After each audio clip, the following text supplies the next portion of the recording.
ஆ பக்கத்து வீட்டு அம்மாவுக்கு எப்படி இருக்கு? ஐயோ நான் போனேன், வா வான்னு என்னை கூப்பிட்டுது. 2 பேரும் நின்று பேசிங்கிறோம். இந்த மாதிரி கீழே விழுந்துருமா? நானே விழுந்துட்டேன். ஏன் அவங்க விழுந்தாங்க ரைட்டு, நீ ஏன் கீழே விழுந்த? ஐயோ மேலே ஒரேசனு விழுந்ததில்ல, அப்படியே நானும் கீழே சாஞ்சிட்டேன். ஏன் என்ன மயக்கம் வந்துச்சு அவங்களுக்கு? காக்கா வலி வந்து சாவி கொடுத்துருந்தா தெரிஞ்சிட்டு இருக்கோம். நான் எங்கே போவேன் சாவிக்கு? அப்புறம் அங்கே பையனை கூப்பிட்டு, எப்பா இது போல இருக்குது, இப்படி ஈத்துன்னு இருக்குது, நீ வந்து பார்த்து ஆம்புலன்ஸுக்கு போனடி அப்படின்னு சொன்னேன். அப்புறம் அந்த வண்டி வந்தது. அந்த பதட்டத்துலயே அவங்க பையனை கூப்பிட்டு சொன்னியா நீ?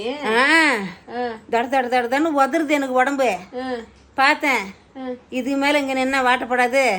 அந்த அம்மாவை வண்டி ஏத்திட்டு அந்த பையனையும் கூட அனுப்பிச்சிட்டு நான் பாட்டுன்னு வீட்டுக்கு வந்துட்டேன். என்ன பண்ணுவேன், எனக்கு உடம்பு அதிர்ச்சி ஆகி பேசினே இருந்த பொம்பளை தடுக்கிற வீதானே.